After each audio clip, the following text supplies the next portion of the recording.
Em nome do Pai, e do Filho, e do Espírito Santo. Amém. Louvado seja o nosso Senhor Jesus Cristo, para sempre seja louvado. Caríssimo irmão, caríssima irmã, meu nome é Reginaldo Bernardi, esse é o nosso canal, Dicas da Fé Católica, canal sobre doutrina, não é? Nós levamos um pouco de conhecimento sobre a fé católica, a doutrina católica, mas também é um canal oracional. Aqui nós rezamos o Santo Terço da Divina Misericórdia, nós rezamos, sim, o ofício divino, a liturgia das horas. Depois da Santa Missa, essas são as orações mais importantes da Santa Igreja, tá bom? É bom você aprender a rezar. O ofício divino, liturgia das horas, ela é uma oração que os religiosos fazem. Os padres, as irmãs religiosas, os irmãos religiosos, por obrigação, eles fazem todos os dias essas orações. A igreja incentiva a nós, para que nós leigos também peguemos o gosto de fazermos essas orações que são tão importantes, não é? A oração das laudes de manhã, das 12 horas, né?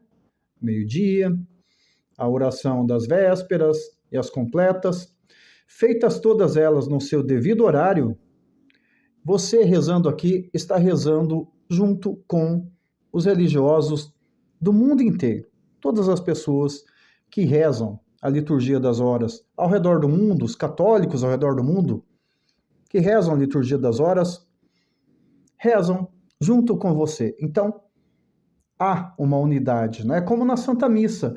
Na Santa Missa, na nossa Santa Liturgia, o que acontece aqui na minha cidade, ali na sua cidade, acontece ao redor de todo mundo católico, né?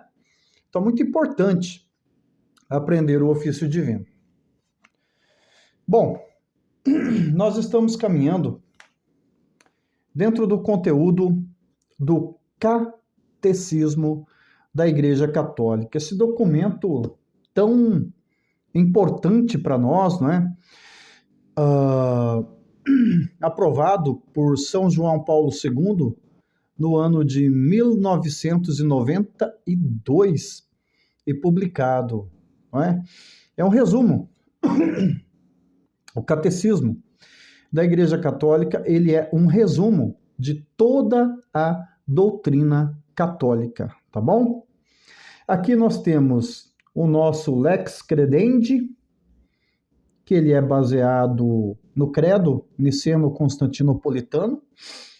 Nós temos o nosso Lex Celebrandi, que ele é baseado nos 7 sacramentos. O nosso Lex Orandi, que é baseado na oração do Pai Nosso. E o nosso Lex Vivendi, que é a moral católica, que é baseada nos 10 mandamentos da lei de Deus, tá bom? E isso está tudo, essas 4 partes, está toda ela desdobrada dentro do Catecismo da Igreja Católica. Esse que é o documento mais importante da Igreja. Há aqueles que digam que os que puderem, os católicos que puderem, comprar esse documento nas livrarias católicas e guardar. Porque se um dia alterarem alguma coisa da dogmática que está aqui dentro, não vai valer. O que vai valer é esse aqui, tá bom? Não, podem mudar alguma coisa em termos de moral, porque surgiram muitas coisas novas aí, não é? Aliás, esse catecismo aqui, ele surgiu porque o catecismo anterior, o catecismo romano, ele tinha ficado meio que velho em relação a algumas coisas de moral. Por exemplo, surgiram técnicas de inseminação artificial, surgiram várias coisas da medicina aí que na época do Catecismo Romano, 1565 mais ou menos, essas coisas, não ouvia nem se falar dessas coisas. Por exemplo, se surgirem novidades assim notórias, novidades marcantes, pode ser que mude alguma coisa do catecismo, mas apenas nessa questão de moral. Na dogmática, não se mexe, tá? Então, porque o catecismo, o catecismo romano, eu já disse isso aqui, mas vou dizer. O catecismo romano, ele surgiu no contexto da Reforma Protestante de Martinho Lutero. Depois da Reforma Protestante de Martinho Lutero, foi necessário convocar o Concílio Tridentino, um dos maiores concílios da Igreja, que durou de 1543, mais ou menos, não, 1545, durou de 1545 até mais ou menos 1563 ou 73, uma coisa assim. Eu sei que foram 18 anos de Concílio Tridentino. Aí, em 1585, veja só, 1565, 1585, mais ou menos, o Papa Pio V, ele pediu que se fizesse um catecismo para nortear, porque surgiram, assim, muitas dúvidas a respeito de fé e doutrina por conta da reforma de Lutero. Então, o Papa São Pio V, ele pediu que se fizesse um catecismo chamado Catecismo Romano, para nortear o povo católico, principalmente o povo do clero aí, né, que estava em dúvida a respeito de alguns assuntos ligados à fé e à moral. E aí o Catecismo Romano, ele teve vigência na igreja por mais ou menos 430 anos. Ele durou até um pouco depois do Concílio Vaticano II, 1992, até a data da publicação do Catecismo da Igreja Católica. E por que surgiu o Catecismo da Igreja Católica?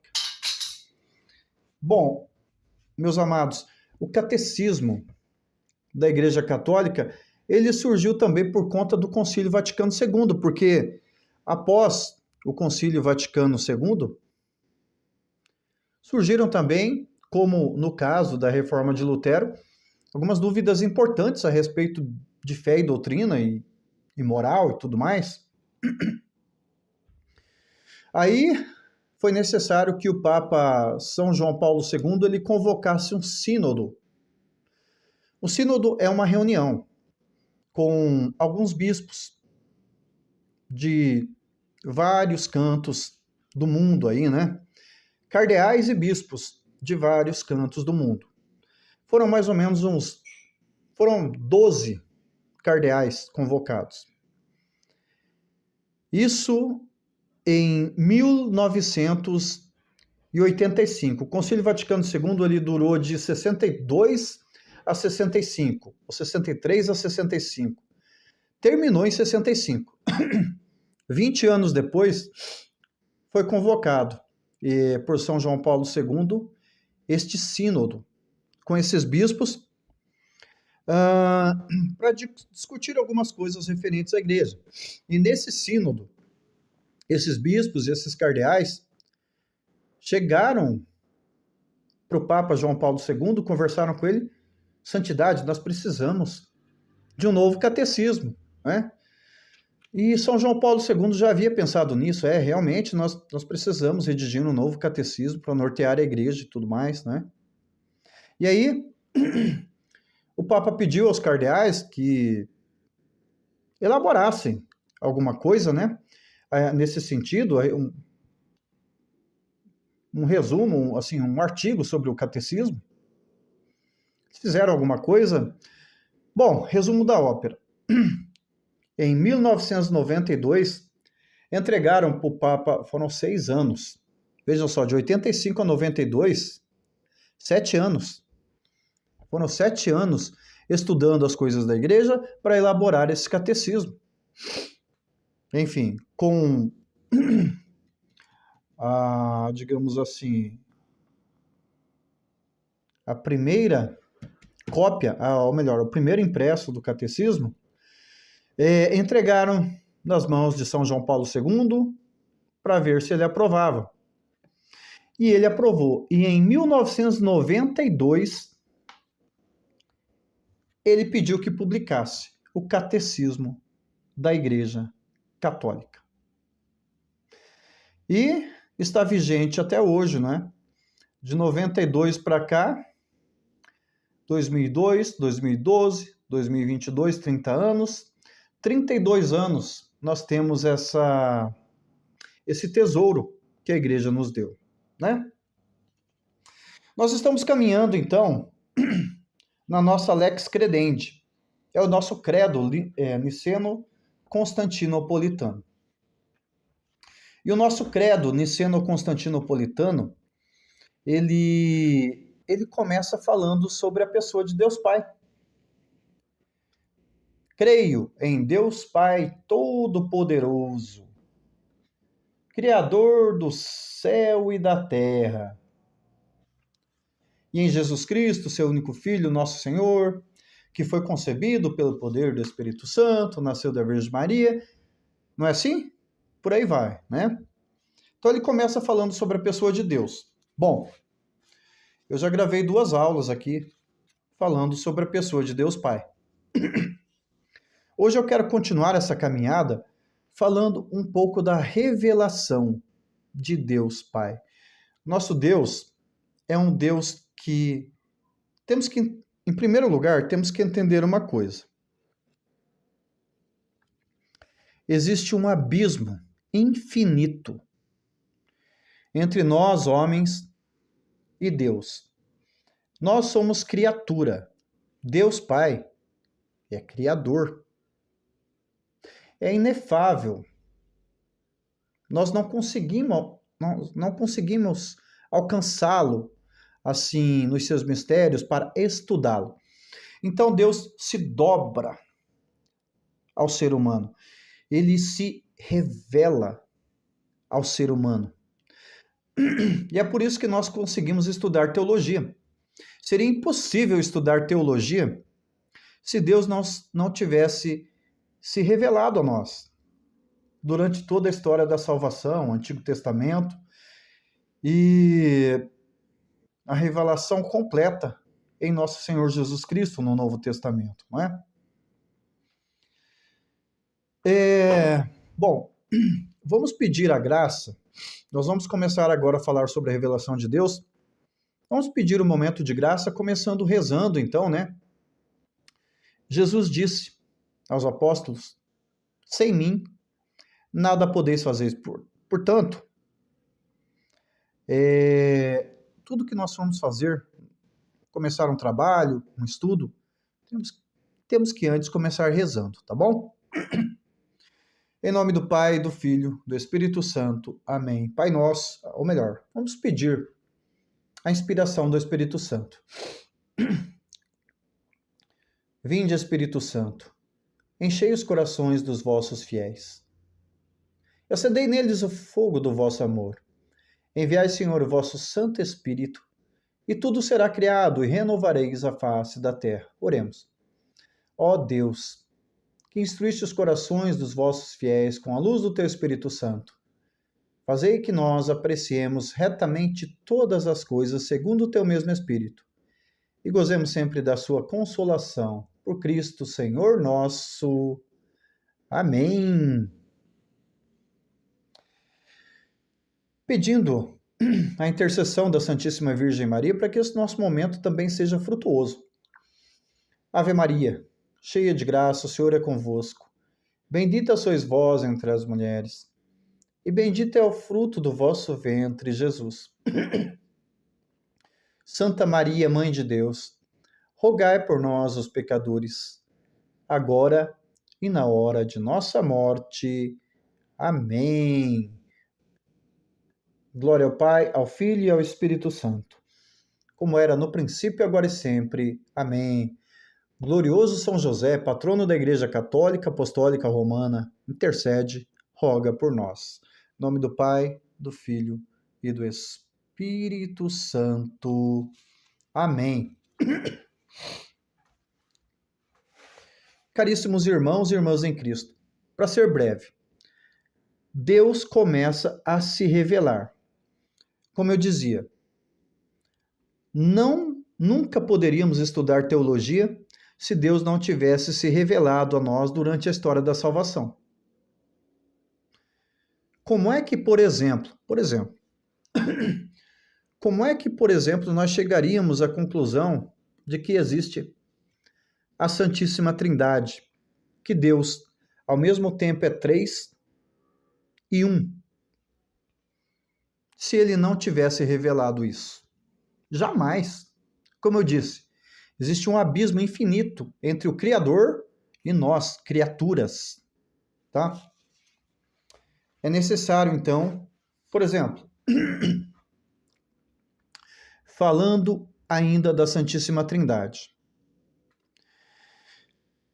nós sabemos que existe a Santíssima Trindade porque Deus enviou o seu Filho Jesus.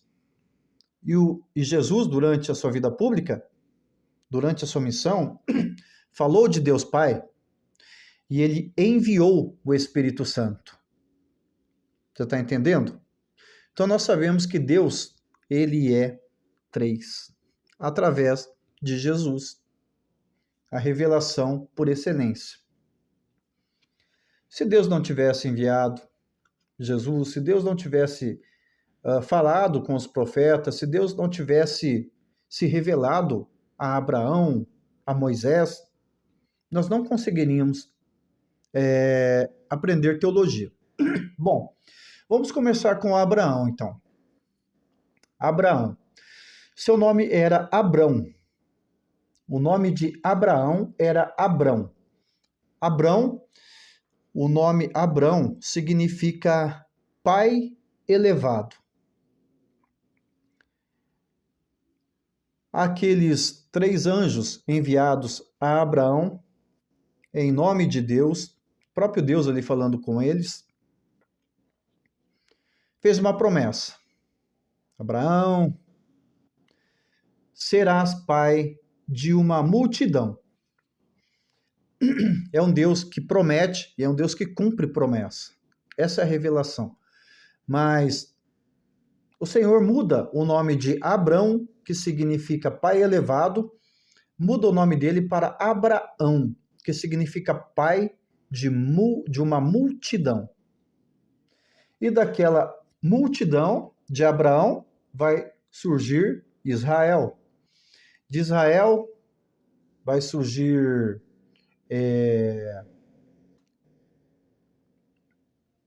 a tribo de Davi, de onde vem Jesus. Então, Deus vai se revelando. Por exemplo,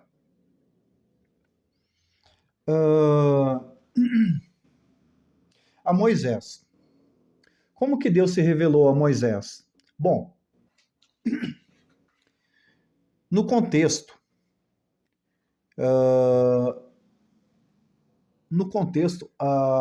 o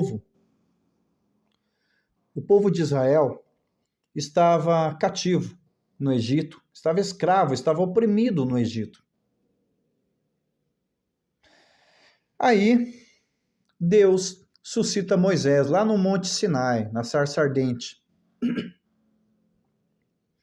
Moisés, vá e liberte aquele povo que está cativo. Diga ao faraó que eu pedi que ele libertasse o povo. Mas olha, Moisés sabia que o Egito, a terra do Egito, no Egito eles eram politeístas, ou seja, cultuavam vários deuses. O Deus maior, o Deus Sol, tudo mais.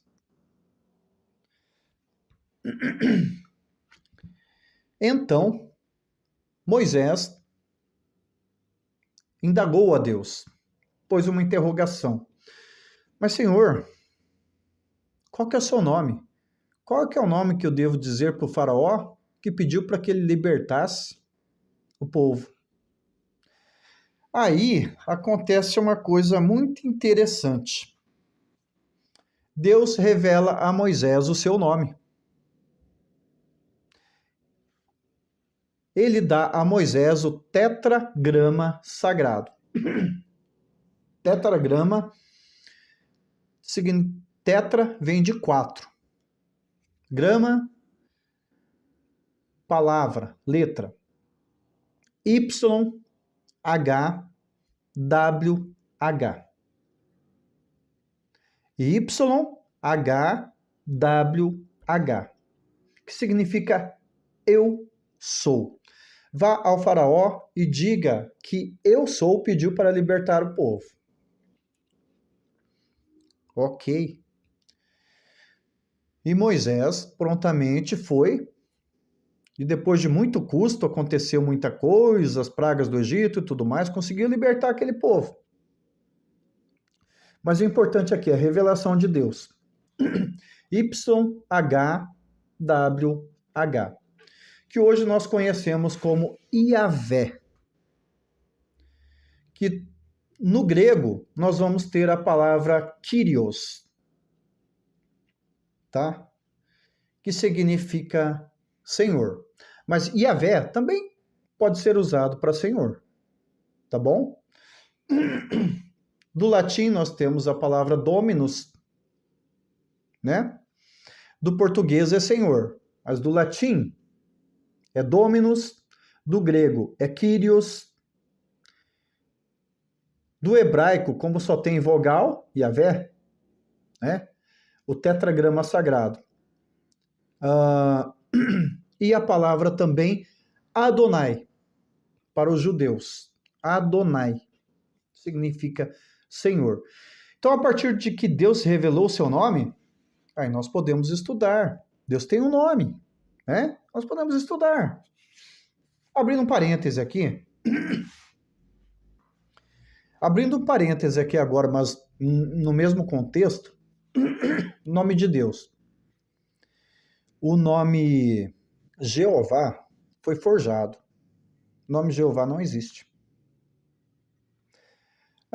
Foi por uma questão de junção entre o tetragrama sagrado e a palavra Adonai, e com um erro de interpretação e de leitura das vogais colocadas no tetragrama sagrado. Porque, veja, quem estuda hebraico sabe que são apenas consoantes.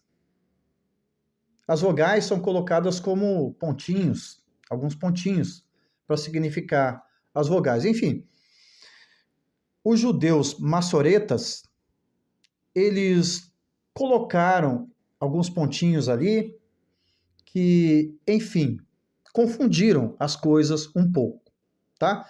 E da junção do tetragrama sagrado com a palavra Adonai, com esse erro de interpretação, surgiu a palavra Jeová. Não tem sentido nenhum. O correto nome de Deus é Iavé. Para o nosso português, Javé, tirado do tetragrama sagrado YHWH. Então o nome de Deus é Javé. E a partir daí nós podemos estudar a Deus. Tá bom? Abrindo um outro parêntese agora, para dizer que uma coisa que faltou da aula passada é dizer que Deus, ele é criador. Deus criador das coisas visíveis e das coisas invisíveis. O que são as coisas visíveis? Somos nós, seres humanos, nosso planeta, natureza, o mar, os pássaros, a borboleta, enfim. O que são as coisas invisíveis? Os anjos, os arcanjos. Quero abrir outro parêntese aqui. Quem conhece o doutor Rodrigo Silva? Do Rodrigo Silva, disse que Jesus e o arcanjo Miguel são a mesma pessoa, mais ou menos assim. Mentira! O arcanjo Miguel é criatura, é criação de Deus. Jesus Cristo é o próprio Deus. Ora, como eu já disse aqui, existe um abismo infinito entre o Criador e a criatura. Tá bom? Então não existe isso. Enfim, é a fé dele, vamos respeitar, mas na fé católica isso não procede.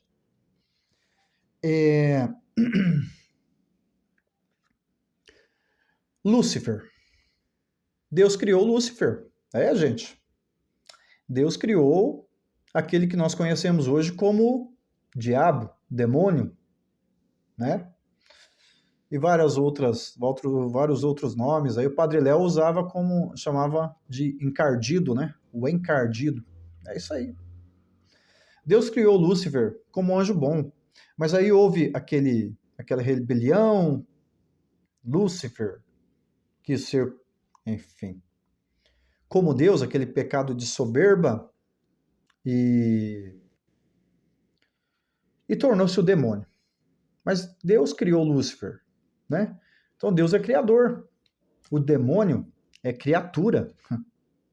Santo Agostinho diz que o demônio, ele é, abrindo outro parêntese, Santo Agostinho, ele diz que o demônio, ele é como um leão na corrente. Só vai pegar você se você for lá brincar com ele, porque o Criador é infinitamente mais do que a criatura, que é o demônio.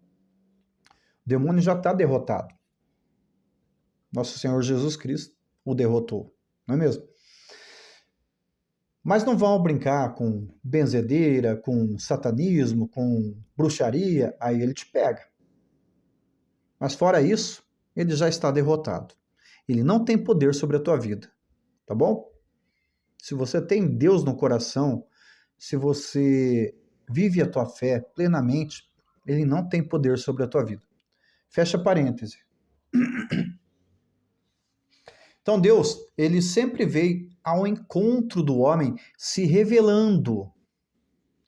Nós temos a revelação noática, Deus que se revela a Noé, né? Se revelou a Moisés, dizendo o seu nome, mas se revela também a Noé. Nós chamamos na teologia de revelação noática, tá?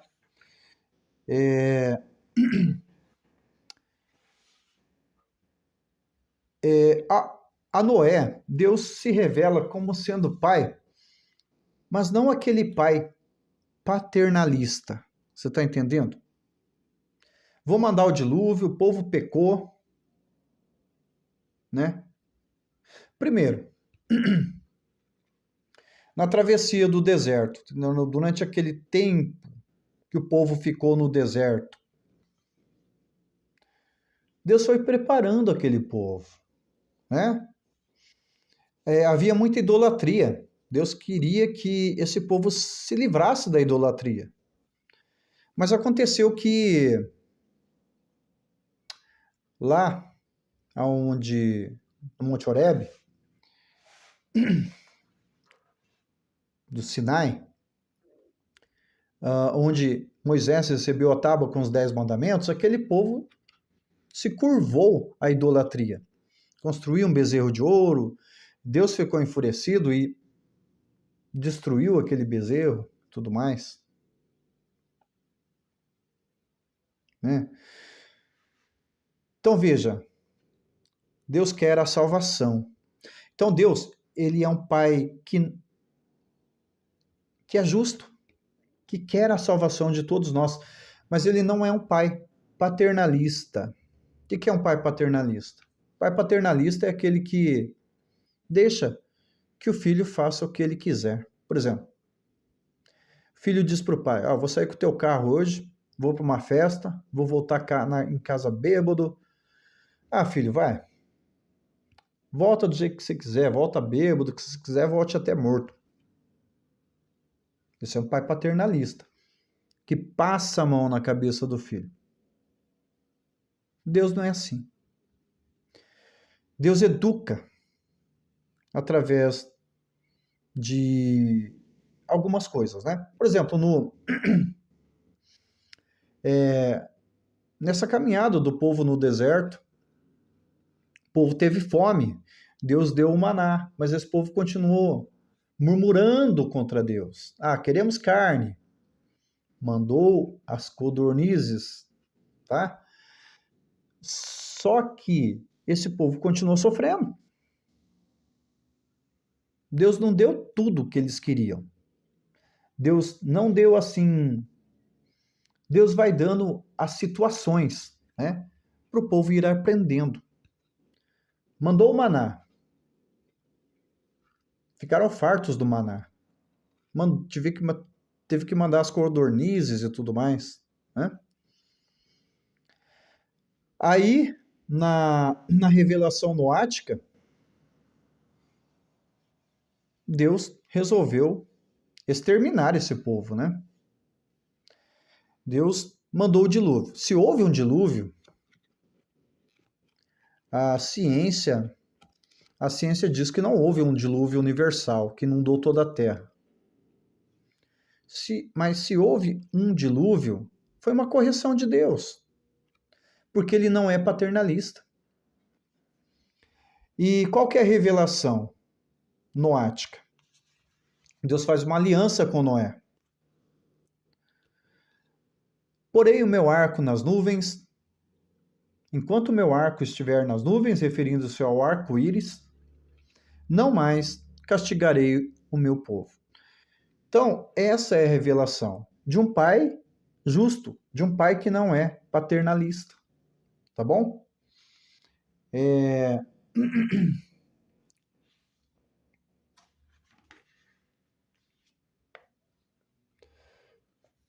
Bom, parágrafo 56. Desfeita a unidade do gênero humano pelo pecado, Deus procura, antes de tudo, salvar a humanidade, intervindo em cada uma de suas partes.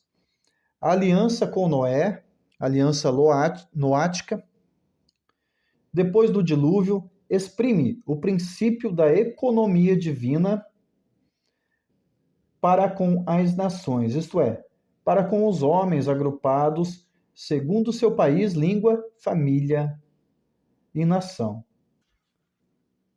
Economia, vamos entender essa palavra.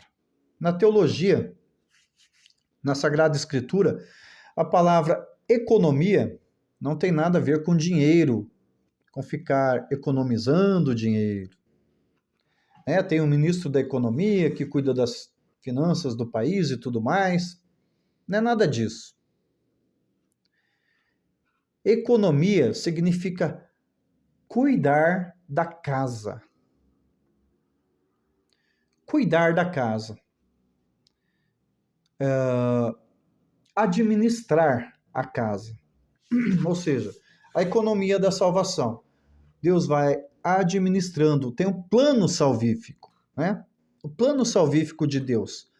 Essa é a melhor definição para economia. Plano salvífico de Deus. 57. Esta ordem cósmica, social e religiosa da pluralidade das nações destina-se a limitar o orgulho de uma humanidade decaída que, unânime em sua perversidade, gostaria de construir por si mesma sua unidade à maneira de Babel. Contudo, devido ao pecado, o politeísmo, assim como a idolatria das nações e de seu chefe, constitui uma contínua ameaça à perversão pagã para essa economia provisória. Deus tem um plano salvífico. Mas como diz aqui, a idolatria, o politeísmo. É tudo isso que eu disse. O povo estava na idolatria, o povo estava no politeísmo. Isso pôs em risco a economia de Deus, o plano de Deus para a nossa salvação.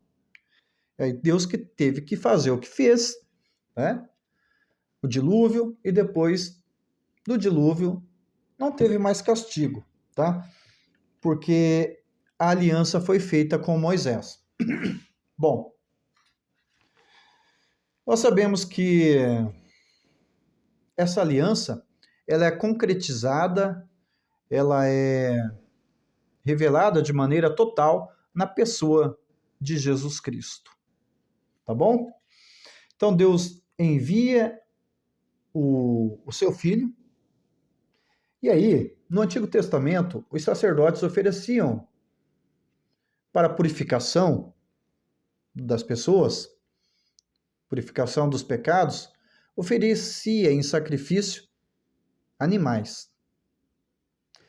Pombos, cordeiros, né? Derramava o sangue desses animais para que a pessoa ficasse pura, livre, né? De alguns pecados e tudo mais.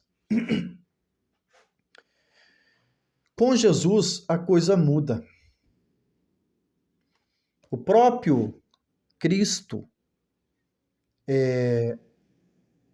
se dá a ser imolado na cruz para nossa salvação. Então veja, o próprio Deus teve que vir na pessoa de Jesus, porque o pecado cometido pela humanidade foi um pecado assim que ofendeu a majestade divina. Então um homem qualquer, um sacerdote, não poderia oferecer um sacrifício para perdoar esse pecado cometido pela humanidade. Somente um Deus poderia corrigir isso. Já eu vou gravar uma aula só sobre isso. União hipostática. Já ouviram falar? As duas naturezas de Jesus, humana e divina, elas nunca se separam.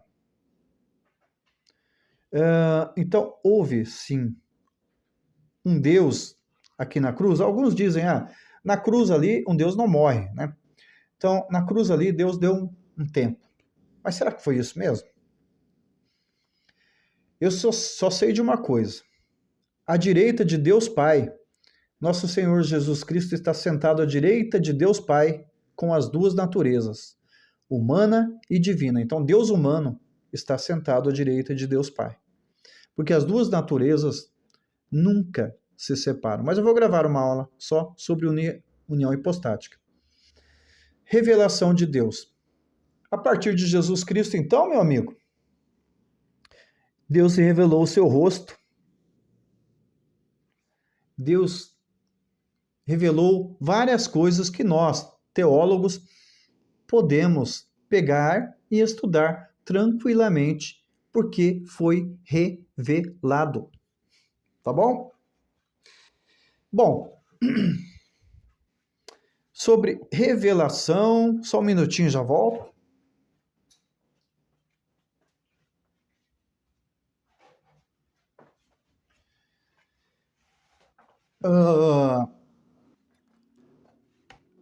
Nós entendemos também que a revelação ela foi feita por escrita e também foi feita transmitida oralmente.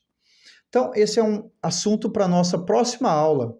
Nós vamos falar um pouco sobre a Sagrada Escritura, que é a Bíblia, e também sobre a Sagrada Tradição Apostólica, que é tudo aquilo que Jesus Cristo fez entre nós, que os apóstolos, testemunhas oculares viram, transmitiram oralmente e chegou até nós. Isso chama-se Sagrada Tradição Apostólica, porque nós católicos nós temos uma máxima que diz o seguinte: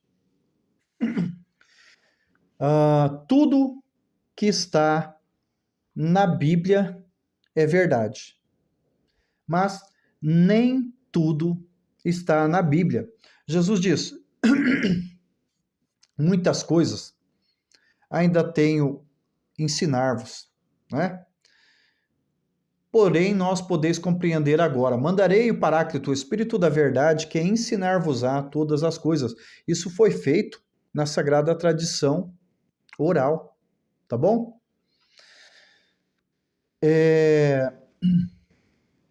E também um evangelista vai dizer que se fossem escritos todos os livros daquilo que Jesus fez entre nós, não caberia nesse mundo tantos escritos. Sagrada tradição apostólica, transmissão oral. Então, tudo que está na Bíblia é verdade, mas nem tudo está na Bíblia. Então, nós vamos falar um pouquinho na nossa próxima aula a respeito da sagrada tradição apostólica e nós vamos continuar a nossa caminhada falando sobre a revelação de Deus, tá bom?